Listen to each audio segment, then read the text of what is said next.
नमस्कार मित्रों, Chandrakant B Bhatt America से। मैं तो साइंस का टीचर, मुझे history, geography, sociology, psychology, economics, logic सब में मुझे इंटरेस्ट। वो एक दौर था जहाँ लोग सबसे श्रेष्ठ एक युग था, और आज तक का सबसे श्रेष्ठ युग कौन सा रहा?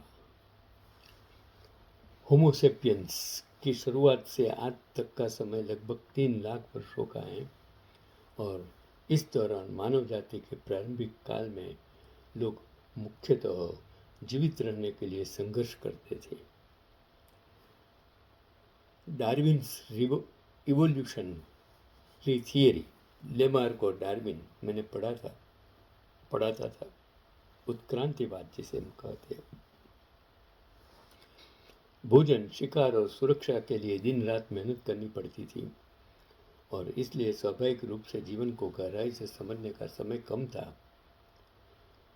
अब तक के सबसे अधिक वैचारिक रूप से प्रगतिशील लोग किस काल में थे, इसका अध्ययन करने पर पता चलता है कि प्राचीन काल ईसा पूर्व लगभग 800 से 200 तक मानव जाति की वैचारिक प्रगति का एक महत्वपूर्ण समय माना जाता है, क्योंकि इस अवधि में विश्व के विभिन्न हिस्सों में ऐसे महान चिंतक हुए जिन्होंने तर्क, नैतिकता, स्वजागृति और सामाजिक संतुलन पर जोर दिया, जो वैचारिक जागरूकता का प्रतीक बने।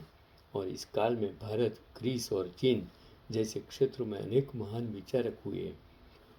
जैसे भारत में गौतम बुद्ध, महावीर और पाणिनि, ग्रीस में सुकरात, पाइथागोरस और हेराक्लाइटस, तथा चीन में कन्फ्यूशियस और लोजी जैसे महान विचारक हुए जिन्होंने मानवता के विचार और जीवन को नई दिशा दी। और इस विचार काल की खासियत बात यह थी कि मानव जाति सिर्फ जीने के लिए नहीं, बल्कि जीवन को समझने की कोशिश करने लगी।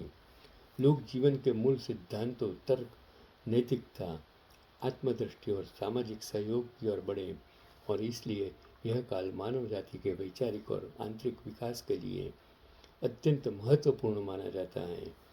भारत में गौतम बुद्ध और महावीर ने मानव जीवन के दुख, शांति और नैतिक जीवन के बारे में मार्गदर्शन दिया, और महावीर ने अहिंसा, सत्य, अपरिग्रह और आत्मशासन पर जोर दिया, जबकि पाणिनि ने भाषा और ज्ञान को व्यवस्थित रूप दिया, और ग्रीस में सुकरात और अन्य दार्शनिकों ने अंधी परंपराओं पर सवाल उठाए और तर्क शक्ति के द्वारा सत्य खोजने का महत्व समझाया। चीन में कन्फ्यूशियस और लाओ जी ने नैतिकता और सामाजिक संतुलन के लिए मार्गदर्शन किया।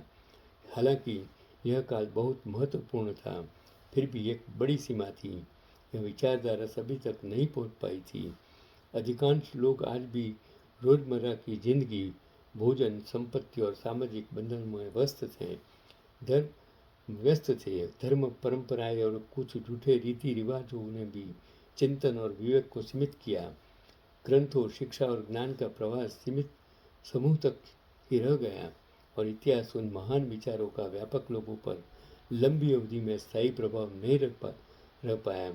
और इसके अतिरिक्त आधुनिक युग में प्रौद्योगिक और बाह्य प्रगति धीरे धीरे बढ़ी, पर आत्म जागरूकता और अपने अंतरतम स्वभाव को समझने में सीमित उन्नति की ही देखने को मिली।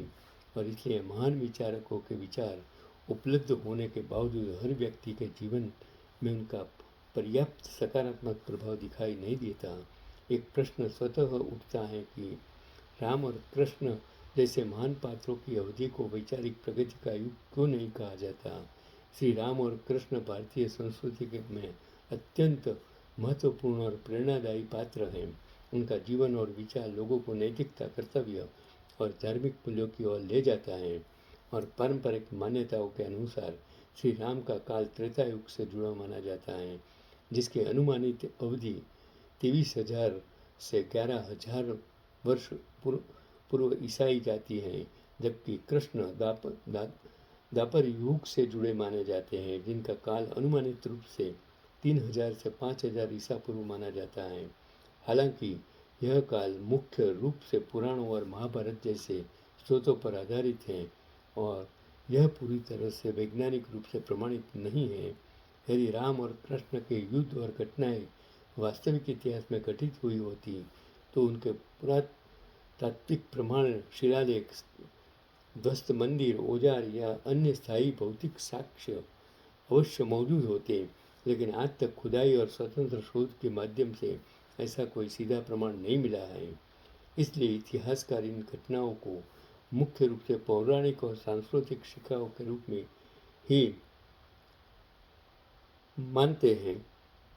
संक्षेप में यह कहा जा सकता है कि 800 से 200 ईसा पूर्व का काल मानव जाति की वैचारिक प्रगति के लिए अत्यंत महत्वपूर्ण था और मानव जाति की सच्ची प्रगति केवल प्रौद्योगिक उपकरणों में ही नहीं है। हालांकि प्रौद्योगिक आवश्यक हैं, लेकिन अपने मन, भावना और स्वभाव को समझाना भी बहुत जरूरी है और इंसान की सबसे बड़ी तरक्की यही है कि वह अपने मन को समझे और समझदारी से जीवन सीखे। और जो मैंने ये आर्टिकल्स पढ़ा वो वर्षा, कोई लड़की है, उसने लिखा हुआ है और मुझे बहुत अच्छा कि उसने दार्शनिक परंपराओं पर आधारित ऐतिहासिक जानकारी और परिभाषाओं में से ये आर्टिकल्स लिखा था और मैं आपको ये आर्टिकल्स समर्पित करता हूँ। जानिए, समझिए, धर्म क्या है, विज्ञान क्या है, स्रोत क्या है, सच्चाई क्या है, वो आपको समझना ज़रूरी है। यही आज का पैगाम।